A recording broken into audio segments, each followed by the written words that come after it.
why you can't land your jab consistently.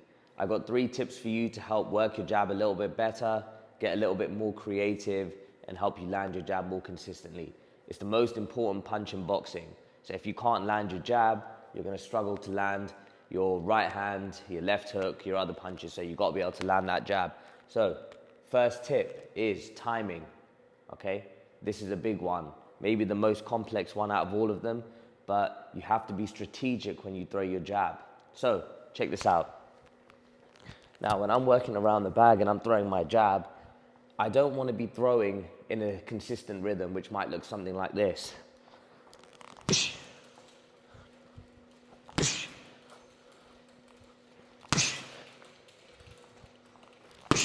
Okay?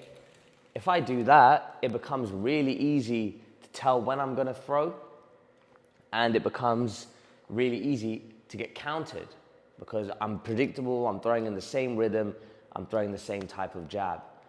Now, the common problem when people throw punches like this is they always try and land the jab, okay? The jab is not always, no punch in boxing is always meant to land. A lot of times you're trying to set up your punches.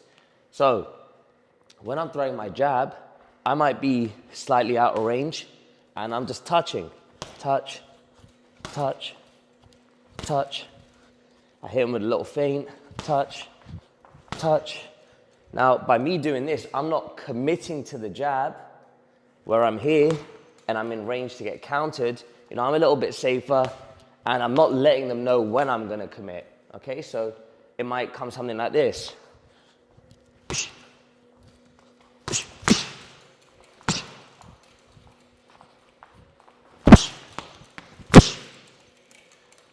So that's an example of me mixing up, just touching with the jab, varying my timing, and then stepping in with the jab. First thing. Now the second thing is distance. Now, going back to what I just said about always wanting to land the jab, okay?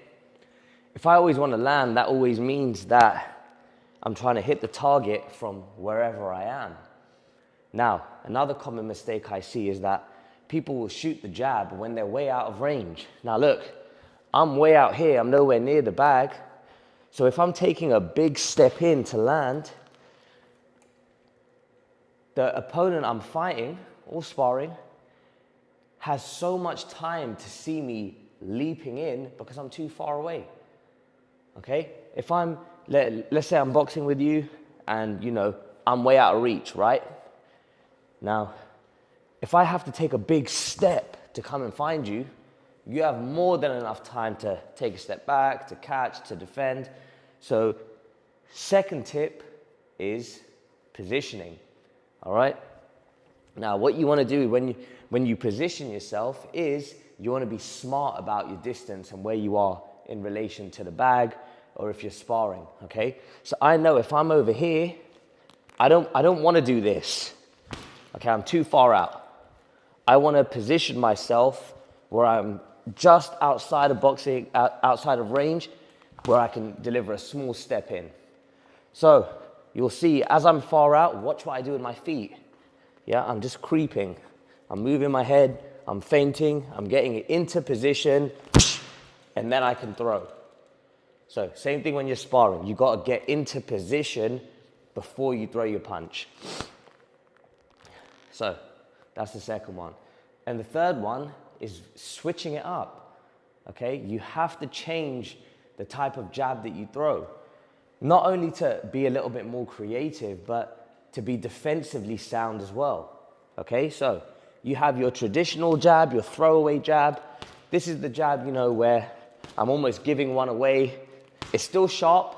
It's not a slow, soft jab. It's a sharp, throwaway jab, okay? I'm not committing, I'm just giving them something to think about. You might throw a stiff jab, Golovkin style, where your chin's down and you're driving in. You might throw a jab like that. You might throw a slip jab where you take your head off the center line. Boom, boom, okay? This is great when you're jabbing with someone. You notice every time you jab, they jab back. So if I show you from the back, here.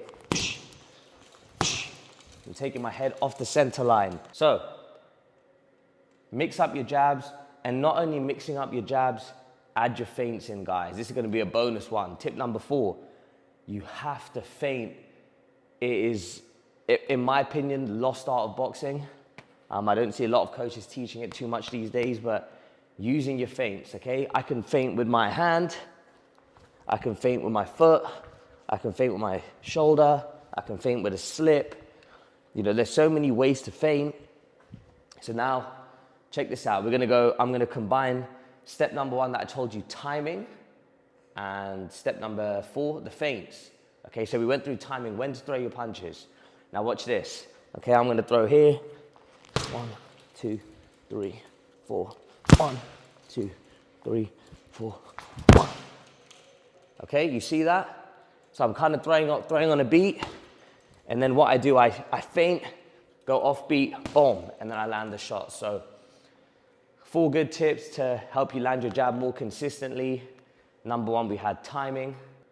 Number 2, we had positioning. Number 3, we had varying your types of jab. And number 4, we have throwing in some feints. And that's it, guys, you know. If you like these types of videos, please like, share, comment, subscribe. I've been getting a lot of love, so I really appreciate that. And yeah, more of these videos to come.